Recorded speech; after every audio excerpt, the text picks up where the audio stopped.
नमस्कार दोस्तों, मैं हूं गौरव और आप देख रहे हैं मार्केट रिपोर्ट। आइए बात करते हैं गोल्ड एमसीएक्स की।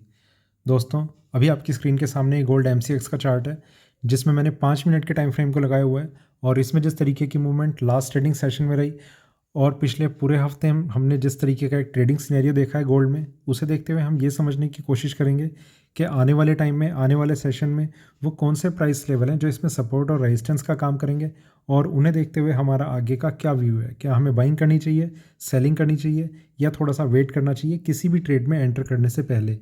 तो आइए शुरू करते हैं 5 मिनट के टाइम फ्रेम पे गोल्ड एमसीएक्स का चार्ट। दोस्तों, लास्ट ट्रेडिंग सेशन की अगर हम बात करें तो मार्केट में ओपनिंग के बाद से ही गोल्ड में एक स्ट्रेंथ बनी रही थी जो कंटिन्यू रही। काफ़ी ऊपर तक गोल्ड के प्राइसेस गए 48,600 तक। वहाँ से मार्केट ने थोड़ा सा अपने प्राइसेस को कम करना शुरू किया और क्योंकि गोल्ड क्रूड ऑयल में एक क्रैश कंटिन्यू था पूरे दिन, प्राइसेस ऊपर से लेकर 700 रुपये का एक डाउनफॉल उसमें देखा गया। उस डाउनफॉल के चलते गोल्ड भी अपने आप को, अपनी उस स्ट्रेंथ को ऊपर के प्राइसेस पे होल्ड नहीं कर पाया। हालांकि जो क्लोजिंग हुई है वो पॉजिटिव रही है, पर उस स्ट्रेंथ को होल्ड नहीं कर पाया जो इसने पूरे दिन मेंटेन करके रखी हुई थी।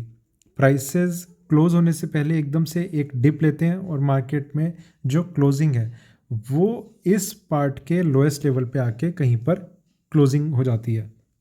लास्ट ट्रेडिंग प्राइस रहा 47,995। ठीक है, तो गोल्ड में एक इस तरीके का सिनेरियो कि स्ट्रेंथ बनी हुई है, पर मार्केट में अपने हायर प्राइसेस से कुछ एक सेलिंग प्रेशर देखा गया। आगे क्या लग रहा है, किस तरीके से लग रहा है, क्या करना चाहिए क्या नहीं करना चाहिए, उन सब चीज़ों पे अभी हम बात करेंगे। चलते हैं थोड़ा सा और आगे 15 मिनट के टाइम फ्रेम पे। यहाँ पर अगर हम देखें तो गोल्ड के प्राइसेस में एक साइडवेज ट्रेंड था, यूएस क्लोज था, मार्केट में कुछ खास मूवमेंट नहीं थी और इस खास मूवमेंट के बाद मार्केट ने एक गैप अप ओपनिंग यहाँ दिखाई, क्रूड ऑयल ने गैप डाउन ओपनिंग दिखाई, क्रूड ऑयल नीचे गिरता रहा, गोल्ड ऊपर बढ़ता रहा। दोनों में ये इस तरीके का ट्रेंड इसलिए रहा क्योंकि जब भी क्रूड ऑयल में एक मेजर क्रैश आता है या एक डाउन साइड का ट्रेंड बनता है तो गोल्ड को कहीं ना कहीं एक सपोर्ट मिलना शुरू हो जाता है और प्राइसेस ऊपर की तरफ जाना शुरू करते हैं। वहाँ से प्राइसेस नीचे ज़रूर आया, पर यहाँ पर फिर एक सपोर्ट मिलता हुआ हमें नज़र आ रहा है 47,995। अभी ये कहना इस टाइम इस लेवल पे थोड़ा सा मुश्किल है कि प्राइसेस ओपन कहाँ पर होंगे। गैप अप ओपनिंग होती है, गैप डाउन ओपनिंग होती है और उसके बाद मार्केट किस तरीके से रिएक्ट करता है, तो वो ओपनिंग प्राइस और उसके बाद का थोड़ा सा सिनेरियो, ये हमें थोड़ा सा भी वेट करना होगा कि मार्केट किस तरीके से रिएक्ट करता है। उसके बाद थोड़ी सी क्लैरिटी आनी शुरू होगी क्योंकि मार्केट ने जिस तरीके का एक फॉर्मेशन बनाया चार्ट्स पे, उसमें ये कहना कि ओपनिंग कहाँ पर है और एकदम से प्राइसेस किस साइड मूव करेंगे, किस डायरेक्शन में, वो थोड़ा सा मुश्किल है। पर इस प्राइस को सेलिंग या बाइंग समझना, वो दोनों का कहना अभी थोड़ी सी जल्दबाजी होगी। थोड़ा सा और आगे चलते हैं 1 घंटे के टाइम फ्रेम पे। यहाँ पर अगर हम देखें गोल्ड के प्राइसेस में एक करेक्शन, ये करेक्शन बहुत स्पीड से रही। यहाँ पर कंसोलिडेशन, एक ब्रेकआउट, प्राइसेस ऊपर, यहाँ से फिर करेक्शन, प्राइसेस यहाँ पर होल्ड हो रखे हैं। इसके ऊपर जब तक गोल्ड अभी ट्रेड कर रहा है तब तक तो कोई भी रिस्क नहीं है। रिस्क किस लेवल के बाद आएगा वो लेवल भी अभी हम डिस्कस करेंगे। देखिए, गोल्ड को अगर हम सिल्वर से अभी कंपेयर अगर करते हैं तो सिल्वर ने निगेटिव क्लोजिंग दिखाई है, गोल्ड ने पॉजिटिव क्लोजिंग दिखाई है और उसमें सबसे बड़ा फैक्टर जो रहा वो क्रूड ऑयल रहा। क्रूड ऑयल में इतना बड़ा 12% का एक क्रैश आकर सिल्वर पे एक सेलिंग प्रेशर बिल्डअप हुआ है। ठीक है, गोल्ड को एक सपोर्ट मिला है। तो ये चीज़ें कितने टाइम के लिए कब तक होल्ड रहेंगी, क्योंकि इन चीज़ों का तब आपको वो प्रेशर भी फील नहीं होगा अगर क्रूड ऑयल में 1% की 2% की कुछ करेक्शन या अपसाइड मूवमेंट आती रहती है। आपको नज़र भी नहीं आएगा कि गोल्ड और सिल्वर में किस तरीके का एक ट्रेंड चल रहा है। गोल्ड को एक और जो फैक्टर गोल्ड को सपोर्ट दे रहा है वो है USDINR। उसमें एक बहुत अच्छी तेज़ी हमने देखी है, पर ये करेंसी एक इस करेंसी का पेयर एक रेंज में होल्ड हो रखा है और ये अब से नहीं, काफ़ी टाइम, कई महीने हो चुके हैं एक रेंज को होल्ड किए हुए। अगर ये उस रेंज को भी ब्रेक कर देता है तो गोल्ड में एक बहुत ज़बरदस्त तेज़ी आ जाएगी, जो शायद हम उम्मीद भी ना कर रहे हो, ऐसी कुछ तेज़ी हो सकती है। पर वो तेज़ी आएगी या नहीं आएगी, क्रूड ऑयल में इसी तरीके की करेक्शन रहेगी तो उसके आने की भी उम्मीद है। तो ये कुछ फैक्टर्स हैं। देखिए, गोल्ड को सपोर्ट मिल रहा है एक क्रूड ऑयल और एक यूएसडी आईएनआर, इन दोनों फैक्टर की वजह से। बाकी ट्रेंड में अभी कोई मेजर लेवल ऐसा ब्रेक नहीं हुआ है जिसकी वजह से गोल्ड में करेक्शन देखी जाए। सिल्वर को भी अगर इन लेवल्स पे एक सपोर्ट मिलना शुरू हो गया तो गोल्ड के प्राइसेस में एक अच्छी तेज़ी आनी शुरू हो जाएगी। और आगे चलते हैं 4 घंटे के टाइम फ्रेम पे। यहाँ पर अगर हम देखें तो गोल्ड के प्राइसेस में धीरे धीरे एक तेज़ी, प्राइसेस ऊपर, कंसोलिडेशन, क्रैश, क्रैश भी नहीं, एक डाउन साइड, प्राइसेस रिकवरी दिखाई थोड़ा सा नीचे, यहाँ कंसोलिडेट होकर रिकवरी अगर फिर आती है तो काफ़ी ऊपर के लेवल आएंगे। यहाँ एक रेजिस्टेंस है, वो ब्रेक होगा या नहीं होगा, बहुत सारे सवाल हैं। तो उन सब के जवाब अभी हम आगे बात करेंगे, डिस्कस करेंगे। पर अभी क्या किया जाए जब पूरा का पूरा मार्केट क्रैश है? ये जो जिस तरीके का एक सिनेरियो बन रहा है, ये बिल्कुल वही है।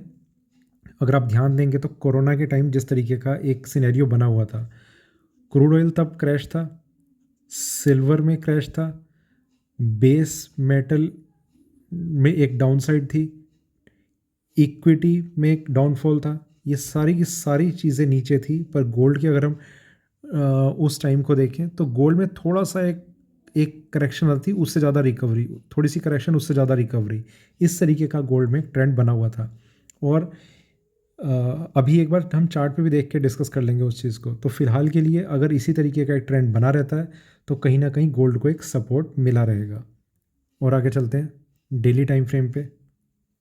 यहाँ पर अगर हम बात करें तो गोल्ड के प्राइसेस में एक अपसाइड, अपसाइड, डाउनसाइड, डाउनसाइड, यहाँ से फिर एक अपसाइड, और इस कैंडल ने बहुत ऊपर जाकर अपनी जो क्लोजिंग करी है वो यहाँ पर करी है। देखिए, यहाँ भी मैं आपको एक चीज़ बताना चाहता हूँ, गोल्ड यूएसडी और गोल्ड एमसीएक्स, इन दोनों में एमसीएक्स में एक पॉजिटिव साइन आए हुए हैं अभी। ठीक है, पॉजिटिव साइन का मतलब कि इसका ये प्राइस ब्रेक होना मुश्किल है। गोल्ड यूएसडी में अभी पॉजिटिव साइन आए नहीं है, पर आज जाएंगे अगर मंडे को भी मार्केट ने पॉजिटिव ओपनिंग दिखा दी तो। ठीक है, बस ये बहुत छोटा सा डिफरेंस है। इसमें भी अगर पॉजिटिव साइन आ जाते हैं तो गोल्ड में अपसाइड के साइन और ज़्यादा स्ट्रांग हो जाएंगे। तो गोल्ड यूएसडी अभी एक छोटा सा फैक्टर बना हुआ है जो इसमें एक सेलिंग प्रेशर अभी इंडिकेट कर रहा है। और थोड़ा सा आगे चलते हैं वीकली टाइम फ्रेम पे। वहाँ पर मैं आपको ये चीज़ समझाने की कोशिश करता हूँ कि वो कौन सा टाइम था और अभी किस तरीके का हमें लग रहा है। देखिए, अगर हम बात करें पिछले एक कोरोना टाइम की, ये एक सेलिंग आई थी बस। ठीक है, इसके बाद गोल्ड में जो एक रिकवरी आई वो एक काफ़ी अच्छी स्ट्रेंथ बन गई, काफ़ी एक अच्छा बुल रन आया। उसके बाद से लेकर मार्केट में अभी तक का ये इस तरीके का ट्रेंड है जिसमें इस तरीके का एक कर्व अभी हमें नज़र आ रहा है। आने वाले टाइम में कैसा रहेगा वो तब देखेंगे, पर फिलहाल के लिए कोई स्ट्रॉन्ग सेलिंग अभी चार्ट्स पे नज़र नहीं आ रही है।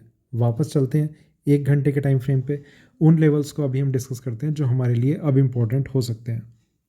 सबसे पहली चीज़, नियरेस्ट सपोर्ट लेवल जिसके ब्रेक करने के बाद गोल्ड में थोड़ा सा एक सेलिंग प्रेशर बनने लग जाएगा, 47,800, ये प्राइस यहाँ कहीं पर है। इसके ब्रेक करने पर और थोड़ी देर के लिए अगर मार्केट ने नीचे से सस्टेन कर लिया तो प्राइसेस में एक एक और ज़्यादा करेक्शन का व्यू बनने लग जाएगा। तो 47,800 एक इम्पॉर्टेंट प्राइस है। दूसरा, इसके बाद जो प्राइस है वो काफ़ी ज़्यादा नीचे है, 46,700। ठीक है, ये प्राइस तब टच होगा अगर गोल्ड में फ्री फॉल आता है। फ्री फॉल आता है और ये भी टच होगा या नहीं होगा वो भी कहना मुश्किल है, क्योंकि यूएसडी आईएनआर में जिस तरीके से एक स्ट्रेंथ बन रही है तो इसका भी टच होना मुश्किल लग रहा है। खैर, फिलहाल पहला ये प्राइस है, ये ब्रेक हो जाए उसके बाद हम बात करेंगे। पर ये अगर ब्रेक होता है आपको इंट्राडे में एग्जिट कर जाना चाहिए बाइंग की पोजीशन से मार्केट में, क्योंकि जो ओपनिंग प्राइस है वो बहुत मैटर करने वाले हैं नेक्स्ट वीक। प्राइसेस अगर फ्लैट ओपनिंग दिखाते हैं और रिकवरी दिखाने की कोशिश करते हैं तो हो सकता है कि वो यहाँ कहीं किसी रेंज को होल्ड करने लग जाए, और ऐसा कुछ होगा तो गोल्ड में एक स्ट्रेंथ और ज़्यादा बन सकती है। जो ऊपर में जो प्राइस है अभी 48,200 पहला प्राइस, इसके बाद जहाँ रेजिस्टेंस है 48,490, इसके बाद जो रेजिस्टेंस है 48,950, ये लास्ट प्राइस है। ये भी ब्रेक हो गया, गोल्ड को कोई नहीं रोक पाएगा ऊपर जाने से एक बहुत अच्छे और बड़े बुल रन से। ठीक है, तो 48,950 इसमें एक लास्ट प्राइस अभी हमें नज़र आ रहा है। ये प्राइस लगभग यहाँ कहीं पर रहेगा। इस प्राइस के ऊपर गोल्ड की कोई भी क्लोजिंग, मैं आपसे फिर से बोल रहा हूँ, क्लोजिंग वो होनी ज़्यादा ज़रूरी है। वो क्लोजिंग होते ही गोल्ड को एक बहुत अच्छी स्ट्रेंथ मिलेगी और प्राइसेस ऊपर की तरफ मूव करेंगे। तो आने वाले कुछ दिन हमारे लिए बहुत इंपॉर्टेंट रहने वाले हैं, गोल्ड और सिल्वर में किस तरीके से वो रिएक्ट करते हैं और किस तरीके से आगे का ट्रेंड इनका बना रहता है। ठीक है दोस्तों, सिल्वर, गोल्ड, क्रूड, आज इन 3 चीज़ों पे मैंने वीडियोस अपने अपलोड किए हैं। जो भी आपको अच्छा लगता हो, बुरा लगता हो, वो कमेंट सेक्शन में ज़रूर बताएं और हो सके तो मेरे चैनल को ज्वाइन करें। मिलते हैं अगले किसी लाइव सेशन या वीडियो के साथ, तब तक के लिए धन्यवाद। Happy trading.